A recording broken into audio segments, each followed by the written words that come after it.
All right, welcome back to another episode of the Low Stick Podcast. I am joined by my co-host Jason Retz, and I am Eric Detman. It's good to see you. It's been several weeks here. We're at the end of August already. Yeah, it's been a hot minute. I think summer travel, team camp, all those different things have kind of just like compounded one after the other. But super excited to dive back in and talk a little bit about an exciting topic today. So let's dive into it. Today we decided that we're going to talk about workouts and how we structure that. So we've gotten some feedback about different types of podcasts that we've done in terms of things, whether it's our threshold training or how we incorporate speed or whatever it might be. But we thought, like, why don't we encapsulate all of that, but still focus on that workout component and talk about what we think about, what our thought processes are when it comes to actually creating those workouts. So, anything you want to add to that before we kind of dive in, Jason? Yeah, I think this is a good one, especially as we start here at the season. For most of us, we have an idea where our teams are at as we conclude the summer. And if you're like me, when I first started coaching, I just copy and pasted from the year before. But the longer I do this, the more I adjust to what I have coming in and where we're at fitness wise at the end of the summer. And I think this could be really beneficial, not only for us to reflect, but also to give some ideas on what you can do to maybe adjust based on where your kids are as you get ready to start the season in a week or two. Yeah, I couldn't agree more. And part of what I really like about the thought of doing this, and when you had texted me about it not too long ago, I was thinking to myself, like, it's not really my specialty, Jason. And I know you make fun of me for saying that, but I am not a workout guru. But it is fun to think about how you put those things together. And I think everybody's got a method to the madness. And maybe it's not necessarily about the perfect workout because that's not really a thing. But coming up with something that makes sense for you and your kids, and getting your kids to buy into what that idea is. So that's partially why I'm excited to talk about it. But also it's fun to get perspective of others, because I don't think I'm somebody who's super knowledgeable when it comes to writing workouts. It's really great to get some of the feedback, right? Like I like to reach out to you or somebody else and say, hey, this is what I'm thinking, give me some thoughts. And sometimes it's, yeah, that sounds great, and sometimes it's, I don't really know if I understand the reason.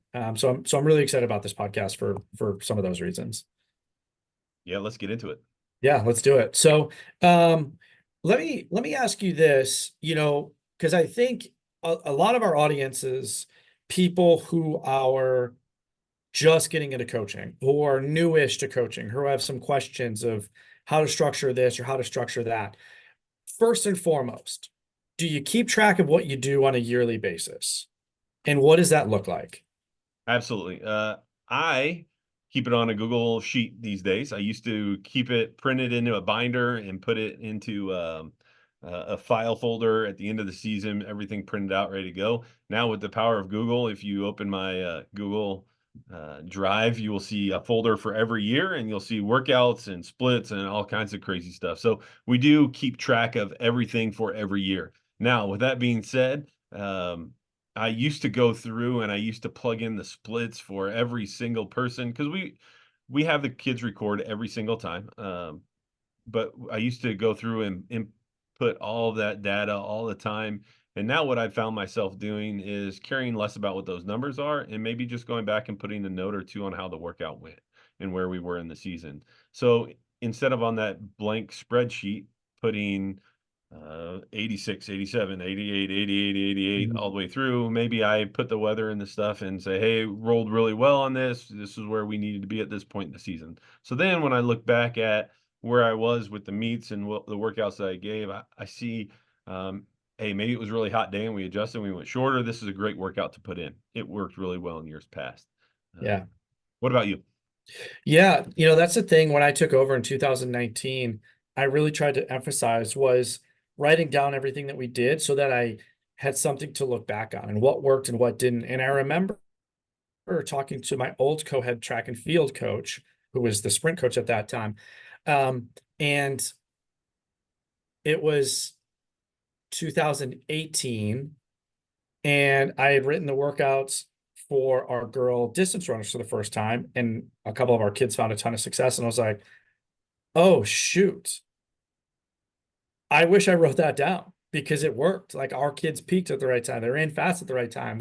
All these good things happened. And I was like, dang, I was kind of coming up with it on the fly, and I always have an idea of what I want to do, but like, why did I write that down? And that was kind of an eye-opening experience for me that like I need to make sure I do that. I need to focus on that because like there are things I'm going to like, there's things I'm not going to like, and I want to, remove those from the program, but it's good for me to know all of that. Um, but yeah, so if you're a new coach who's listening to this, I would encourage you like write everything down. And some people do, right? Like some people want to plan it out way in advance. I'm more of I'll have a general idea of what I want to do over the course of a season, but I'm really writing it the week of. But yeah, that's a big part. And honestly, one of my favorite things that I do, Jason, is I'll go through like our first 3 weeks. I'll write that down, and then I'll go back and look at what did we do the first 3 weeks in 2023. And I'm like, oh, it's the same thing. That's good. My philosophy hasn't changed that much. But I think that's a good thing, right? Like that means that you trust what you're doing, you believe in what you're doing. There's consistency for the kids. Like I think that that's a really important component to all of this. Yeah, and honestly, you say that, and I think back all the way to 2008 or whatever, and I don't know that I've ever really gone back and looked at the data from that very much, but I think that actually writing it down and putting the roadmap together helped me understand what I was doing better than if I was just to do it on the fly. Yeah, It's the same theory about writing things down instead of typing them. I think that that helped lay the foundation of my brain for what I was doing moving forward. So even if I never go back and look at that data, like I'm helping myself learn what we're doing as we're doing it better. And for right. and for the kids, the same time, if they're writing it down, they don't need to go back and necessarily see all that data, but now in their brain, they're having an idea where they're at with their workouts. Oh, well, I'm used to writing 85 for my 400s, and now I'm writing 72, right? Like Right. there's a huge difference in what I'm doing. So, not that I've ever really gone back and dove way into it, but I have looked at some pieces, and I think it better lines things up together as you write them down. I also really like going back, so like we had a lot of success in 2023 and going back and looking at some of that and being like, we raced really well here, but maybe we didn't race so well 2 weeks later. Yeah. What changed and what adjustments can I make this year to ensure that if we're emphasizing this specific meet, that we're doing what we need to do to be able to run well. So I like that component. Or there's been years where I'm like, gosh, I don't know that we got where I thought we could go. And I want to look back and see like, well, what did I do and what do I think maybe didn't help us to get to where we want to go? And again, I keep saying it, I'm not a workout guru, but there's certain things where I'm like, we probably could have done more of this. We probably could have done more of that. So that piece has been really helpful for me. You know, I am not a huge fan of homecoming or prom, but there are some of those big events that you want to put into your uh, notes that you have to know that there were effects of the training that were outside of what you could handle. We've had athletes from other teams close to us that have passed away, and we've had to adjust because we've gone to services in the past, right? Putting those little notes in there, it may not have been a terrible workout, but the other stressors in their life may have changed what that workout was. So I think having those notes in there to be able to look back and help you adjust is really important. You never know Yeah, what's going to come up. I totally agree. So, so let's talk about, we're talking about recording workouts and why there's value in that and why it's really, really important. But you're writing a workout. What are some of the initial thoughts that are going through your head before you start actually putting pen to paper? So I think a lot of people with the design of working backwards. Let's look back at this. Let's look at the state meet and work backwards. I think that there is a great component to being able to do that, but also I think that you need to look at where you are with the stressors, the weather, the things that are going on within your season to determine what you're going to do and what types of stresses you want to put towards your team. We've talked about in the past how we emphasize different meets. Where are you at emphasizing different meets? What are you trying to get to, right? The old adage of making sure everything's present all the time is very important, but you got to do it with the right dosage, right? If you've got two races back to back weeks that are super important for you, you're probably going to lay off a VO2 type workout. Maybe you're just going to hit a threshold workout. Maybe it's long run with some strides. What are you looking at? I'm sorry, where you're going is important to what you're looking at as you start to figure out what the workout is. So let's take, for example, during the summer. During the summer, we hit a huge dosage of threshold. Okay. We try to squeeze as much threshold as possible out of our kids. We've had kids do close to 10 miles worth of threshold work in a workout because they're keeping it threshold. I would never do that to a kid during the middle of the season, but during the summer, that's a great opportunity to continue to build and grow as an athlete. So I think Mhm. the first thing you need to look at, in my opinion, is where you're at in the season. You can work backwards and kind of have an outline saying, okay, this week needs to be a little threshold-ish. What's the weather look like? Is it 100 degrees? Do you need to split up your threshold a little bit more? Can you be continuous? What does that look like for you? So I think the number one thing I look at is where are we currently as a team? What do I need to accomplish today? Right? That Mhm. is the biggest thing to accomplish. Where do you start? Yeah, it's funny. You start from the back, finish line. I don't do that. And I hear a lot of people who talk about that. I think some of it is like I'm just not smart enough, or I get like overwhelmed at starting that far out. So I'm much I'm much more comfortable, like if I create a calendar and we're starting on July 29th, I'm going to focus on today. And okay, for these 6 weeks, this is the block I want to focus on. For these 3 weeks, this is what I want to focus on. These next 2 weeks, this is what I want to focus on. That's been a big part of, the way that I write things. And some of that is because I feel like I'm constantly adjusting based on what I'm seeing. And if I start at the finish line and work my way back in a way, because I've tried to do this, it's like I almost lock myself into whatever I wrote on that day. And I never want to get to a point and knowing myself, Yeah. right, as a coach, I never want to get to a point where I'm starting to overthink like, well, why did, July 29th, Eric, write this, but September 17th, Eric now wants to do that. Yeah. And internally, I know the way I work, and I know that that's a battle that I go through. So Do I you try to start early. So let me ask you this as you talk about that, because I think this is important for people too. Do you go off of a 5 day, 7 day, 10 day, 14 day cycle? Do you have a cycle, or what does it look like for you? I would say we definitely have a cycle. And for us, this sounds a little crazy, but I would say it's like a 3 week cycle. And there's a couple of things that we know we're going to get in there, but the way that we try to structure our season for the most part is one meet, 3 weeks later, one meet, 3 weeks later, one meet, and then we go into the championship part of the season. And that allows us a lot of time to get some really like tough, you know, really helpful training in. Yeah. It allows us the opportunity to recover. It allows us the opportunity to do some other things. Part of it is like the school environment that we're in is strict. So if we need to make some adjustments based on that, like it gives us that flexibility. So within those 3 weeks, like I might know that I've got a league meet. I might know that I've got two long runs. I might know that I've got two threshold workouts, one speed endurance, like something like that. So I have an idea of what I want those 3 weeks to work with. But in reality, until I get a month out from the state meet, I don't really care where those workouts come, right? Like if it comes on Monday or Thursday of week 1 versus Monday of week 2, I don't really care. I just want to make sure we get that in. And there's a lot of similarities, especially earlier in the summer. But for us, yeah, I would say it's probably more like a 3 week cycle where we'll sprinkle in some other things. But I also just know, like, at least for us, where we're at, and Lincoln's a high achieving school and has the stress of being high achieving individuals. Like, I don't want my kids to stress out over not finishing something or not getting something in because it was written on the schedule and we had to make an adjustment. So if I can explain it to them, they're like, yeah, we do, a multi-week thing. I think there's less stress. I think that's awesome. And having 3 weeks in between really gives you the flexibility to make sure that your kids are recovered to where you're at and what you're trying to accomplish. Yeah. If you are prioritizing, I know athletes that are coaches that will do cycles that they know that they're going to have 3 hard races in a row to mimic what it's going to be like towards the end of the season, or even like a sectional state NXR component, right? Back to back to back kind of deal. I think that it gives a little less flexibility in what you're trying to do work wise. And you almost have to be a little bit more rigid because you got to focus so much on making sure you get the work in, but also making sure the kids are recovered. Right.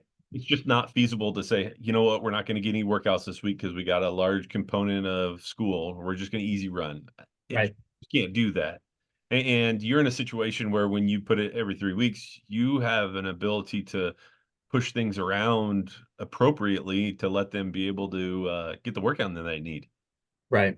And the And I rest, think, what's that? and the rest that they need. That's Right. Yeah, I think that's the thing that like, we learned a little bit, or well, I learned a little bit like early in my coaching career, but continue to learn is that like that component is way more important. And I think, a lot of times we want to do these like super awesome, high level, really hard, tough workouts. And those are great, but like, that Tuesday, Wednesday easy day is honestly probably far more important. yeah. So making sure that we're offering that for our kids. So that's kind of the way I think about it, or at least starting to structure my weeks. That's not necessarily diving into the workout component, but at least starting that process. So you're writing a workout. So we talked about like a little bit of what our weeks might look like, or how you're going to create things early in the season. But you're sitting down, it's Monday, I'm going to write a workout today. What are the things going on in your head outside of what we talked about, right? Outside of stresses that we can't control, school, sick, weather, things like that. Like just blanket, I'm writing a workout. What are some of the thoughts that are going on in your head?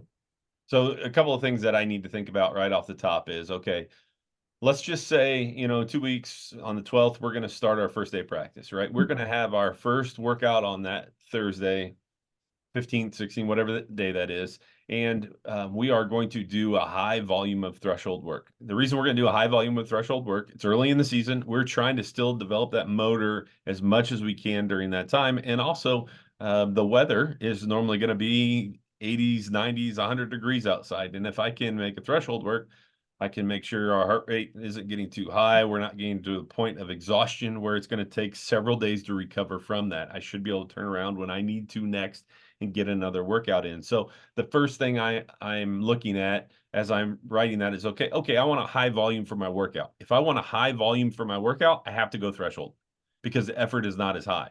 Yeah. If I want to do a speed endurance or economy or a VO2, my volume cannot be nearly as high for that workout. It's going to be important within a couple weeks to get that in, but we just had our 5K where they just got a race effort in. And with that race effort, that hits a workout stressor that I want. So now I've hit that. Let's go back. Let's get some more threshold work in. So I know early in the season right now, I want a high volume of work. I'm going threshold. I mean, that's just the way it's going to look. I am not going to run 10 by 1,000 at VO2. That just doesn't make any sense. Yeah. Yeah. I think one thing that I really try to focus on, and we were just at our team camp this past week, and our first kind of true day, full day that we're there, we do mile repeats at tempo. Um, and that's like kind of our first workout where there's like a specific time that's prescribed. And it's loose, right? We run on this dirt road that's hilly, the footing's meh. It's so it's not easy to run fast on.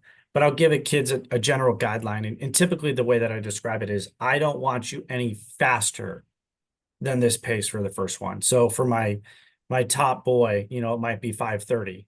And is he capable of running faster? He is.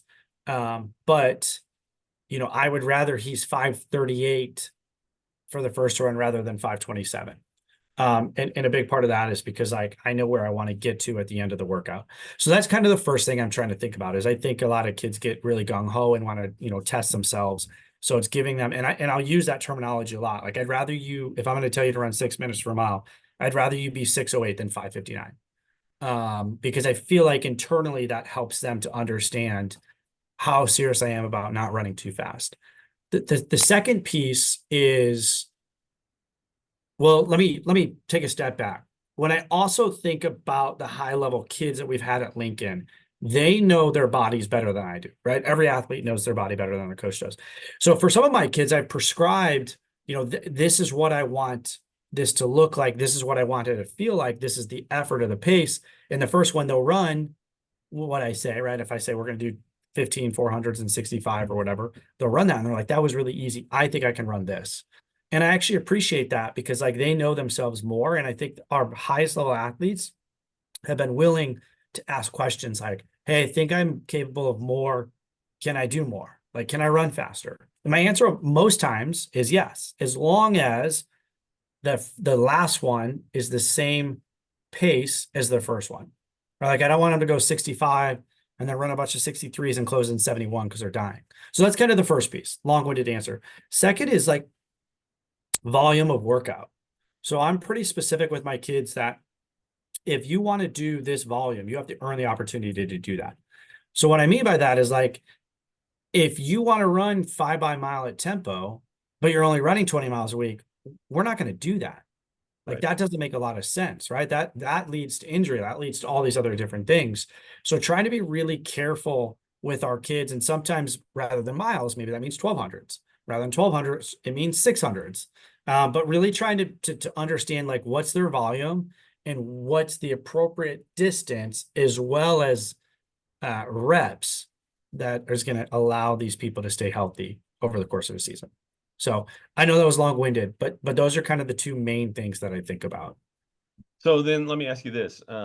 As you're prescribing a workout, and you talked about different distances, and I only say this for the people that are new to this. So you got one group that are running miles, and you got another group that's kind of doing the same workout that's run 600s. What does the rest interval look like? Let's just say their tempo or threshold or whatever you want to pace wise. What does the rest interval look like for those groups that are running different distances? Yeah, that's a good question. So early in the year, it'll be pretty similar.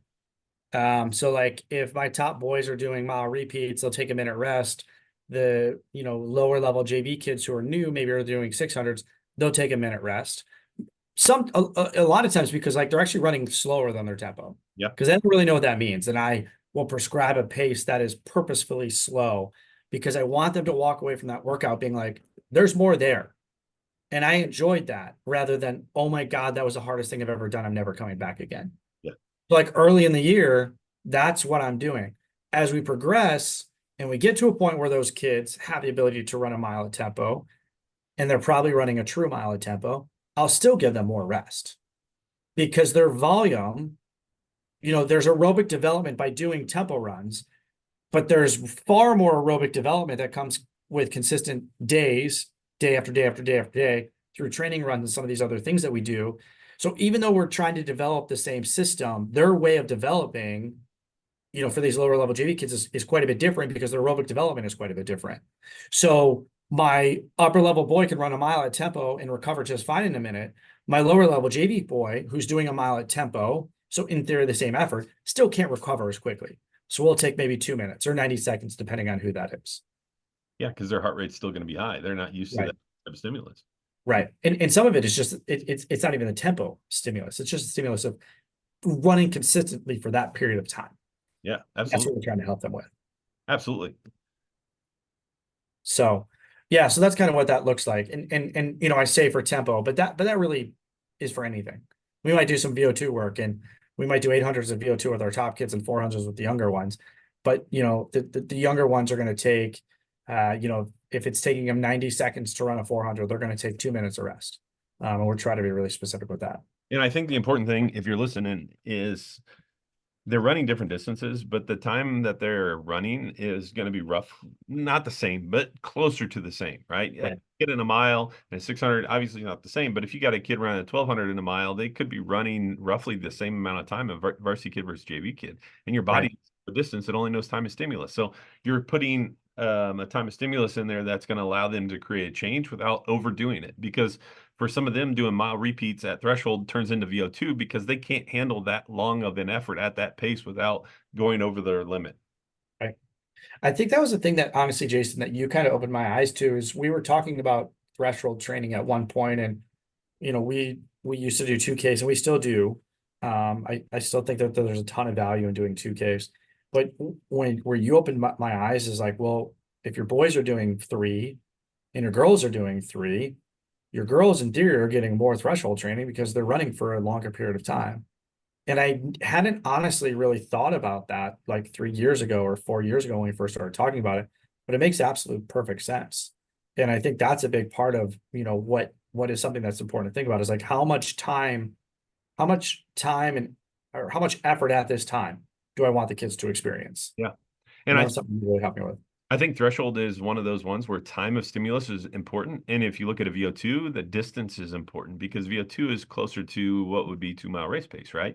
And Yeah. I think that the distance equation applies more to athletes there than what it does for threshold. Threshold, you're trying to squeeze in as much as you can safely. VO2, you start doing that, you could have a week where you trashed a kid and put them over the edge. Uh, Right. so I think we've changed drastically in that format as well. I mean, we very rarely touch VO2 because I would argue some of your races fall into that category. Right. Um, but What yeah, about like race prep? Like, are you writing workouts with race prep in mind? So, like, I'm running a Detweiler. I know that my first mile is going to be faster, so I want my kids to experience that. Or is it just we're going to do all these things that are going to help us to be overarching successful? We don't need to specifically prepare for this moment. Does that make sense what I'm saying? absolutely does. And so those of you who are familiar with Detweiler, it is about as monotonous as a course you can get. It's like a drag. Easy. Most beautiful course I've ever been on. Yeah, and but it's super fast. It's fairly flat, and we talk about a hill with 400 to go, but it's not a hill, right? Um, Hey, oh, that feels hard when you're going up at the last time. That feels like something. yeah, sure. It depends your But I think we look at race specificity when we have a course at regional sectionals that demands it. If we don't have a course that is going to demand it, we just generally work on what we need to work on throughout the course of the year. For example, a couple years ago at our sectional course, we had a course that had lots of sharp turns where it just killed your rhythm. So we ran 400s at times almost around a square because it would just kill your momentum going around turns. We wanted to get kind of used to the stimulus that we were going to be experiencing as we go through this course, right? It's an important race to us. I don't do that for a course if it's not an important race for us. If we're just going there and we're going to run the first half threshold and then turn it on at the end, we're not being specific to what that course has for us. We are looking at those specifics at the end of the year. So the reason I say that is because for us this year, I don't believe our sectional course is going to have any demands that I need to really specifically look at what that course is going to give us. It doesn't have a huge hill. It doesn't have tight turns, right? It's got a little bit of a rise. There's a little bit of trail, but I don't need to spend time working on it specifically. I can just generally go over everything that we need to do and not necessarily adjust what a workout looks like or where it's run or run extra hills to prepare for it, right? That's not something that we need to focus on this year. But Yeah. I think there are some people in some parts of the country that do need to look at those specifics. Even for us at NXR is at Laverne Gibson, beautiful course. It's got some rolling hills, but it's not hilly, right? It's not something specific that you got to go, oh, this hill's going to kill you at the end, right? It's just an incline for a lot of it. So we don't do anything specific for the meets that we are unless we absolutely have to. Yeah. Uh, are you I in would that? like to remind you that Chat GBT said that Detweiler was the second hardest course in America. That's Just true. just a reminder. That's true. And I will agree just for arguing it, but that's it. You do specific things during the season for where you're racing, what you're doing? Yeah, sometimes, it's funny, we talked a little bit about that after this year, one of my assistants, because the two muddiest courses that we ran on were probably the two that we struggled with the most, NXN and our state meet.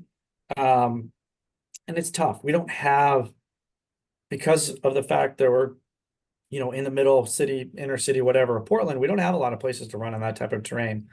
But that's probably something that we'll explore this year to prepare for those types of conditions or prepare for that type of footing. And not that we need to do it a lot, but just so that our kids' first experience isn't meet day. But outside of that, we do try to do some stuff. Like I'm taking my team to Palatine this year, and that first mile is screaming fast. And we'll probably do some type of workout where, we're going to run a hard first mile, take a little bit of recovery, and then settle into a certain pace, and then prepare for like a last mile where we're turning over and trying to go past some people. We look, part of why we want to go is we want to go see some of the best teams in the Midwest, Illinois, right? Tully rankings just came out. Downers North girls, Barrington girls, Mount Prospect girls, the York girls, they're all going to be there. On the boys' side, you got the playing fields. So we want to be prepared for that. And those kids are used to racing that way. So we're going to do some things to give ourselves a chance to try to be in the hunt and not have it be the shock to the system when we get to the mile and they see 520 and they're like, excuse me. Yeah. So yeah, I think we do. I think we do to an extent try to mimic some of that stuff.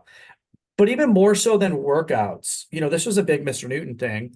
And I talk about this now, and I kind of touched on at the beginning of the podcast of like getting the kids to buy into what we're doing. Like part of my thought process when it's writing workouts is it's not necessarily mimicking the footing or mimicking the turning or mimicking, but it's listen, this rep, all I want you to think about is coming out of the back pons, which if you're an Oregon athlete, you know what I'm talking about. Or this rep, all I want you to think about is you're coming onto the track. So I want the kids to get to these races, whether it's the state meet, the district meet, whatever, already having done some type of visualization in a workout, being successful within that workout, and then knowing like, shoot, I did this already 6 weeks ago. I know what it feels like. I'm gonna crush it coming out of the ponds. And we talk about that a lot. Like, and a lot of times I do it when I sense my kids are really tired. When I sense if they're starting to struggle, I'm like, I don't care how tired you are. This moment is representative of that moment. And I think our kids respond pretty well to that. Yeah, and that is really um, dives into the emotion of the workout, which is super important. I mean, you could argue with high school kids, they're screwing it up in other ways by not eating or sleeping enough that if you can mentally prepare them, that's going to put them in an advantage. We do a visualization workout for Detweiler. Like we talk them through every 200 meters of the race, what they're going to see, what they're going to smell, where they should be, if they should be moving here. We talk them through that, and it's just a big confidence boost. Who cares what the workout is? It doesn't Right. matter if we're running 800s at threshold, right? It's putting them in that environment where they can visualize what they're doing. And I would argue that what you're doing there and what we do with that workout is just as important as being exactly precise with how fast they should run whichever rep they're running, which isn't Totally. that important. Yeah, totally agree. So, all right, we got to start wrapping up because we're at 30 minutes. So, couple key takeaways, right? Like I'm a new listener, there's 30 minutes, my attention span is 6 seconds long. What are some takeaways that I need to think about when it comes to writing workouts?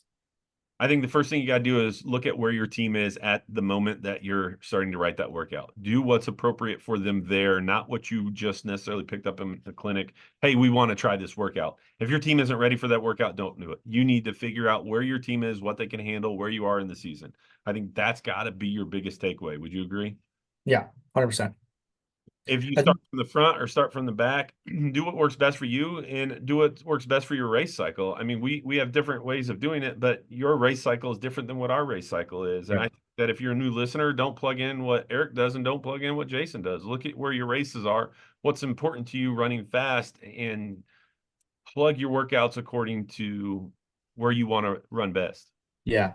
I think the other thing is record what you're doing. So you have that data and you can look year over year. Like I said, kind of at the beginning, 30 minutes ago, was like, we got through the end of the year, we raced really well. And I was like, shoot, I wish I remembered everything we did. So I think that there's like record that so you can look back and find, I like this, I didn't like it. Um, it's fun to see how things change over the years. It's fun to see like what adjustments we make, but it's also fun to see like philosophically, 5 years ago, I was very similar to where I'm at now. And I think that that breeds confidence within our coaching, and then our kids ultimately feel that too. Absolutely. And we talked about this on the phone. There is a science to it, but it's not an exact science. You can screw it up and still get away with some stuff, but make sure you know the base of what you're doing, whether you're running a threshold or VO2 or whatever that might look like.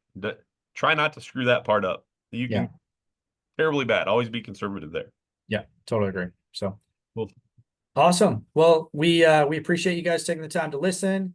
As always, like, subscribe, all that good stuff, whatever channel that you listen to us on.